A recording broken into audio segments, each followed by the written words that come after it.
Hello friends, welcome to Angel academy digital ક્લાસમાં photo સમ્રાટ સામત ગઢવી. નમસ્કાર વિદ્યાર્થી મિત્રો, એન્જલ એકેડેમી બાય સમ્રાટ સામત ગઢવી યુટ્યુબ ચેનલ ઉપર આપ સૌ વિદ્યાર્થી મિત્રોનું હાર્દિક સ્વાગત છે. વિદ્યાર્થી મિત્રો, એન્જલ એકેડેમી વિશે એવું કહેવાય છે કે અથવા તો મારા વ્યક્તિગત સ્વભાવ ઉપર કે તમે બહુ કડકાઈ રાખો છો અથવા તો તમારું વલણ છે એ ખૂબ સખત છે. તો માનીને ચાલીએ કે આ વાત સાચી છે, અમારું વલણ કડકાઈ ભર્યું છે, અમે નિયમો બનાવીએ છીએ તો એના ઉપર ઊભા રહીએ છીએ, પાડીએ છીએ.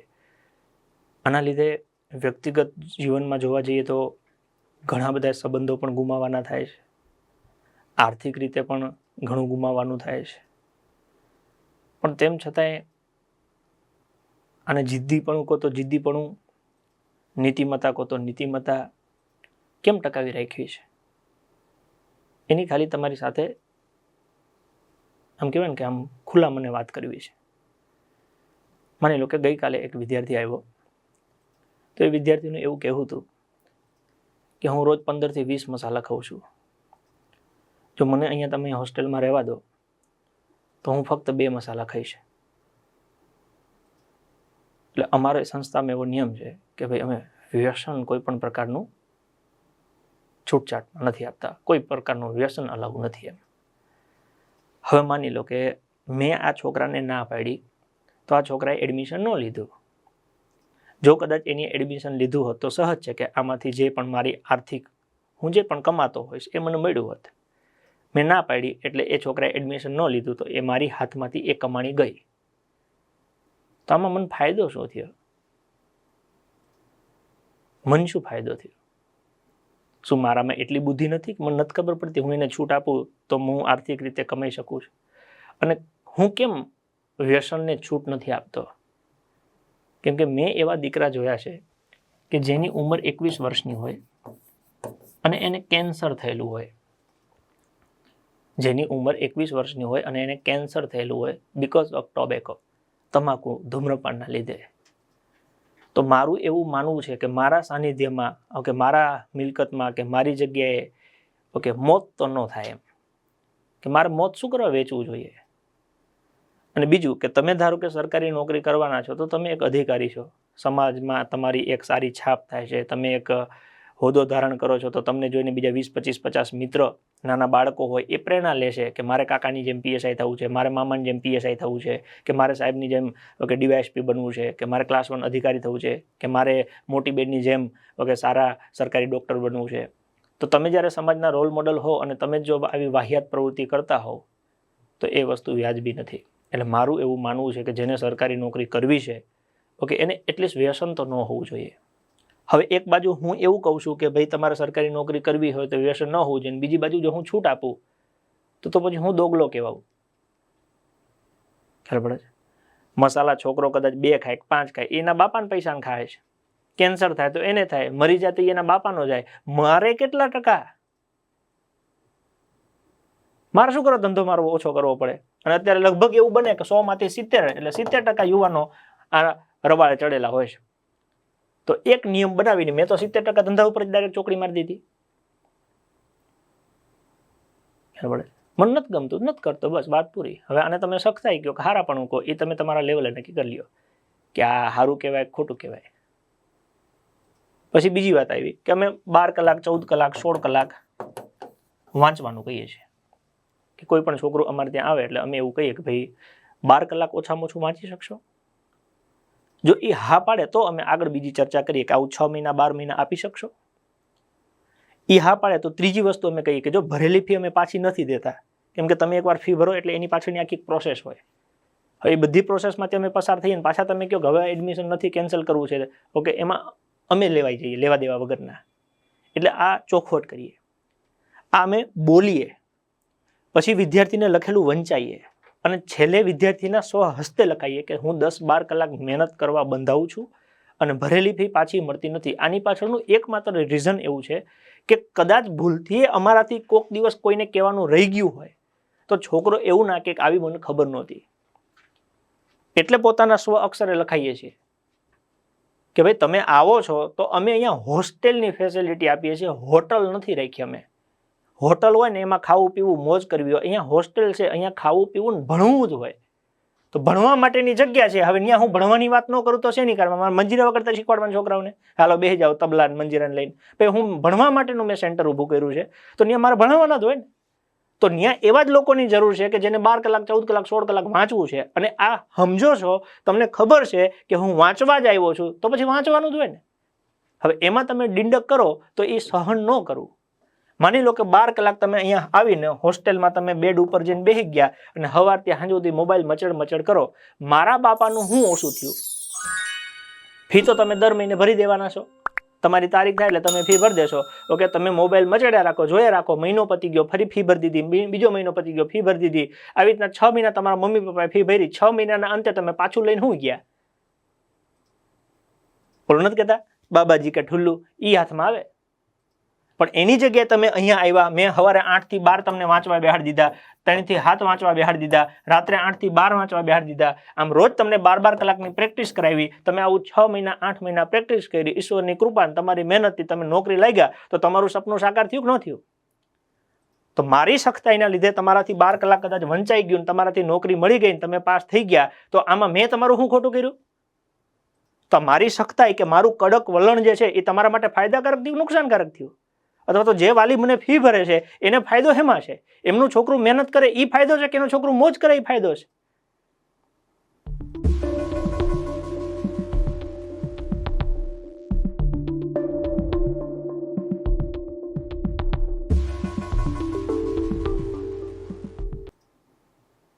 ખ્યાલ પડે?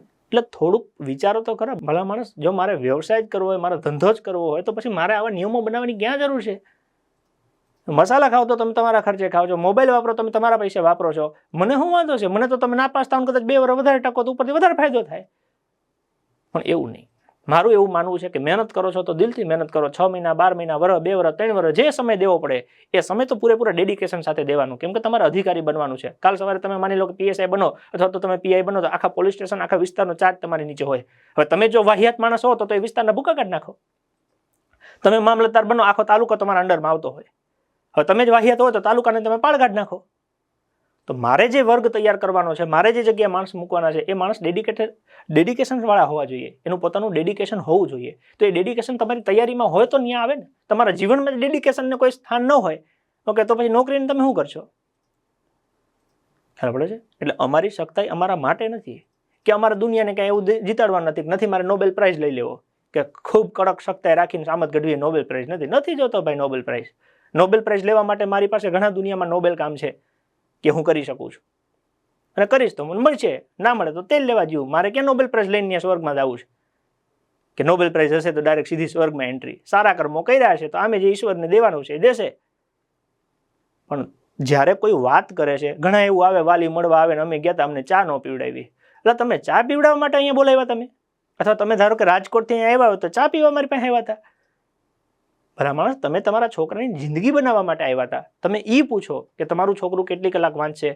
અમારથી એડમિશન લઈ લે પછી રોજ છોકરો ઘરે મેસેજ મોકલે કે આજે મેં સરવાળાની ટેસ્ટ આપી 20 માંથી 20 આવ્યા, બાદબાકીની ટેસ્ટ આપી 30 માંથી 30 આવ્યા, ગુણાકારની ટેસ્ટ આપી 35 માંથી 35 આવ્યા, ભાગાકારની ટેસ્ટ આપી 40 માંથી 40 આવ્યા. હું ચેલેન્જ સાથે કહી છું, ગુજરાતની સ્કૂલ કોલેજ ને કોઈ સંસ્થા આવું રોજ આટલું ધ્યાન નહીં દેતી હોય. સાહેબ, એક દિવસનો સિંગલ ડેનો રેકોર્ડ તમને આપીએ. તમારું છોકરું અહીંયા અમારી પાસે ધારો કે 1 વર્ષ રહ્યું હોય તો 365 દિવસનો રેકોર્ડ તમારી પાસે ડે બાય ડે હોય. આ સ્કૂલ કોલેજ આખા ગુજરાતની ઓપન ચેલેન્જ મારીને કહું છું કે નો કોઈ આટલું ધ્યાન દે. વાતો કરવી સહેલી છે, ફી ભરતી ને એટલે બધાની હવા નીકળી જાય છે. ફી આવી ગઈ, હવે શું ચિંતા? અમે ફી આવે ને પછી અમારી જવાબદારી સમજીને લઈ જઈએ છીએ કે હવે આ જ્યાં સુધી અહીંયા છે ત્યાં સુધી અમારો પોતાનો દીકરો હોય ને એટલી ધ્યાન દેવાની કોશિશ કરીએ છીએ કે ભાઈ આજે આ ભણી લીધું, ચલો ટેસ્ટ આપો, ઘરે માર્ક્સ મોકલો, અમને મોકલો. આજે આ ભણી લીધું, પાછી ટેસ્ટ આપો ઘરે. અને ઘરનાને એ ખબર પડતી હશે. પછી તમારો છોકરો અહીંયા મસાલો ખાઈને અમે એનું એડમિશન કેન્સલ કરી દઈએ ને તમે અમારા વિશે વાતો કરો કે આ તો ખોટી રીતે છે ને, આ વ્યવહાર બહારની છે ને. પણ અમે તો પહેલાથી જ કહીએ છીએ ને કે મસાલો ખાતા હોય તો એડમિશન ન લેતા. એટલે તમારે નક્કી કરવાનું કે હવે તમારે મસાલો મૂકવો છે કે ખાવો છે. ખાવો છે તો એડમિશન નહીં લેવાનું, એડમિશન લીધું છે તો મસાલો નહીં ખાવાનું. બે વાત ભેગી ન થાય કે અમારે રહેવું છે ને મસાલો ખાવો છે, એ ન થાય. તમે ફી ભરો છો એની પહેલા ચોખવટ કરીએ છીએ કે ભાઈ અમારે 12 કલાક 14 કલાક 16 કલાક મહેનત કરવાની થાય છે. તમારે મહેનત કરવી છે એના માટે તમે ફી ભરી છે, તો હવે તમારે મહેનત જ કરવાની છે. તમારાથી મહેનત નથી થતી તો તમારી ભૂલ છે, તમે ભોગવો. ખ્યાલ પડે છે? એટલે સખત વલણ છે એ અમારા એટીટ્યુડમાં નથી. ઓકે, અમે અમારું નીતિમત્તા પ્રમાણે એ સમજીએ છીએ કે ભાઈ અમે ફી એની લીધી છે છોકરાને ભણાવવાની, તો એના માટે ભણાવવાનું. હવે પ્રેમથી અત્યારે કોઈ છોકરાને કંઈક બેટા મોબાઈલ મૂકી દે, કોઈ મૂકે? ન મૂકે ભાઈ. તો તમારો દીકરો છે તમે મુકાવી દો મોબાઈલ, લ્યો અને મોકલો અહીંયા અમારી પાસે. 24 કલાકમાંથી જો એક કલાક ખાલી અમે છૂટ આપીએ છીએ, 24 કલાકમાંથી 1 જ કલાક છોકરાને આપીએ, સાંજે 7 થી 8 ફિક્સ. આ 7 થી 8માં તમારે મોબાઈલમાં જે મચડવું હોય મચડી લેવાનું, ફોન કરો, વોટ્સઅપ જે કરવું હોય. બાકી સાંજે 8 વાગ્યાથી લઈ અને બીજા દિવસે રાત્રે 7 વાગ્યા સુધી 23 કલાકમાં છોકરાને મોબાઈલ ન અડવા દઈએ. ભણવામાં વાપરવું હોય તો વાપરો, તમને છૂટ, પણ ભણવા સિવાયની કોઈ પ્રવૃત્તિ નહીં. આ કંટ્રોલ તમે પ્રેમથી સમજાવીને કરી જો તો તમારામાં તાકાત હોય તો. તમે તમારા એક દીકરા માટે કે એક દીકરી માટે ન કરી શકો. અમે અહીંયા 500 700 છોકરાઓને આ વસ્તુ કરાવડાવીએ છીએ. કેમ ખબર છે? અમે એને મહેનત કરતા શીખવાડીએ છીએ, અમને એને સપનું જોતા શીખવાડીએ છીએ, ને એ સપનું પૂરું કરવા માટે એને શું કરવું જોઈએ ને એની સાથે અમે રોજ ચર્ચા કરીએ છીએ, રોજ સંવાદ કરીએ છીએ. છતાંય માણસ છે ન સમજે એટલે અમે પેનલ્ટી મૂકીએ છીએ કે 1000 રૂપિયા પેનલ્ટી ભરવાની ભાઈ મોબાઈલ વાપરો તો. અને આ પેનલ્ટી લઈને ઘરે ફોન કરીએ છીએ કે તમે છોકરા પાછળ આજે મહિને 10,000 12,000 15,000 20,000 નો ખર્ચો કરો છો. ઓકે, એ ખર્ચો કર્યા પછી જો આને અહીંયા મોબાઈલ જ વાપરવાનો હોય તો એ ઘરે મફતમાં વપરાય છે, અહીંયા શું કરવા ખર્ચો કરો છો? બાકી છોકરું મોબાઈલ વાપરે તમને શું વાંધો છે? પણ નહીં, અમે મોબાઈલ વાપરવા માટે છોકરાને આમંત્રણ નથી આપતા. અમે આમંત્રણ આપીએ છીએ ભણવા માટે. જેને ભણવું છે, મોબાઈલ વગર રહેવું છે, 12 કલાક 14 કલાક 16 કલાક મહેનત કરવી છે, એને જ તે. તમારી દીકરી કોઈની સાથે મેસેજમાં વાત કરતી હોય, ફોનમાં વાત કરતી હોય, તમને ખબર પડતી હોય, છતાં તમે હિંમત ન કરો.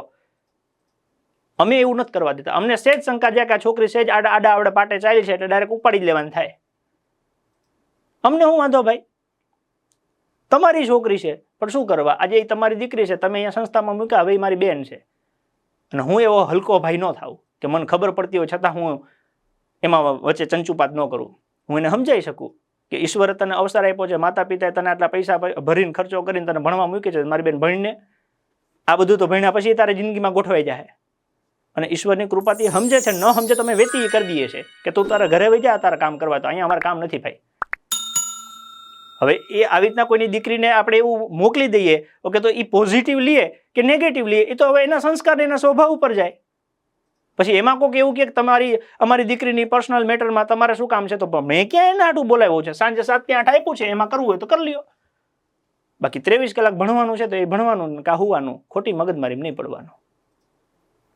રેડી?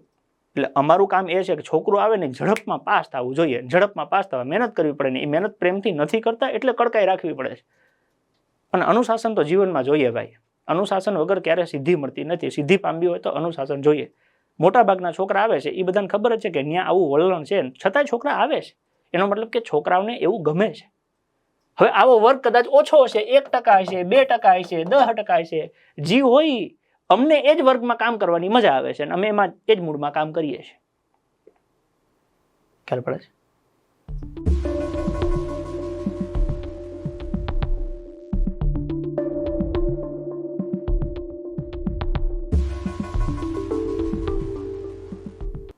ઘણા એવું કે અમારાથી મસાલો ન મુકાય.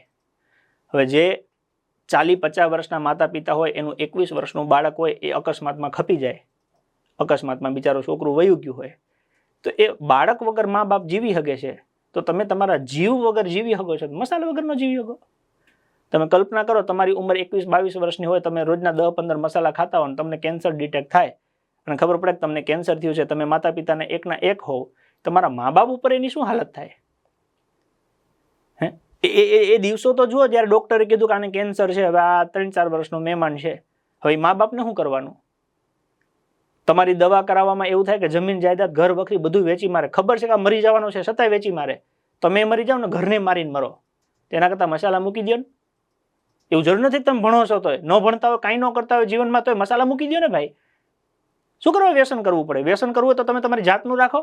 હું ચારણ છું તો મને ચારણનો નશો છે, એમ તમારી જે કોમ્યુનિટી હોય તમે તમારી કોમનો નશો રાખો. એક માણસ છીએ આપણે તો માણસનો નશો રાખો. આપણે ધર્મના જે છીએ, હું હિન્દુ છું તો મને મારા હિન્દુ ધર્મનો નશો હોવો જોઈએ. આવા હલકા નશા શું કરવા પડે આપણે?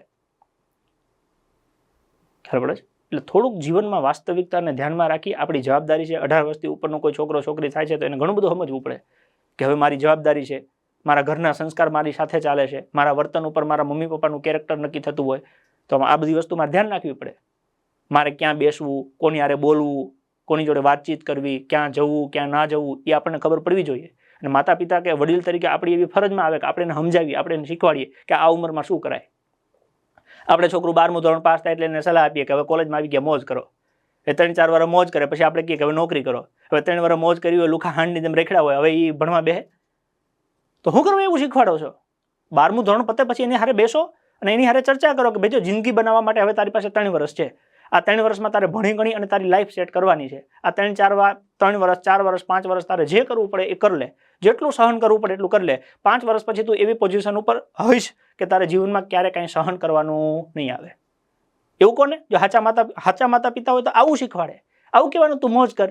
એને મોબાઈલ લઈ દે, એને બાઇક લઈ દે, તું મોજ કર. પછી ભીખ મંગાડવાની છે? ભાઈ એને યોગ્ય રસ્તો બતાવો કે આ જીવનમાં સંઘર્ષ કરવાનો સમય છે. 18 વર્ષથી લઈ અને તમે 25 વર્ષ સુધી વ્યવસ્થિત સંઘર્ષ કરેલું હોય તો તમારી આખી જિંદગી સંઘર્ષમાંથી બચી જાય. અને જો આ વર્ષો દરમિયાન તમે મોજ કરી લીધી હોય તો જીવન આખું તમારું સંઘર્ષ થઈ જાય. એટલે થોડાક માતા પિતા તે દયાળુ બનો, કોમળ બનો, પણ થોડુંક આ વલણ રાખો જેથી કરીને બાળક યોગ્ય દિશામાં ડેવલપ થાય. અમારી જવાબદારી છે, અમે આવું કરીએ છીએ. આપને ગમે તો આપ આપના બાળકને મૂકી શકો, આપને ન ગમે તો આપ આપના ઘરે મુબારક, અમે અમારા ઘરે મુબારક. મળતા રહેશું આવી રીતના યુટ્યુબમાં જેમ તમે વિડીયો જોવો છો એમ જોતા રહેજો. ગમે તો તમારા મિત્ર સાથે શેર કરજો, ના ગમે તો જય માતાજી. ફરી મળશું. ચલો, ધન્યવાદ.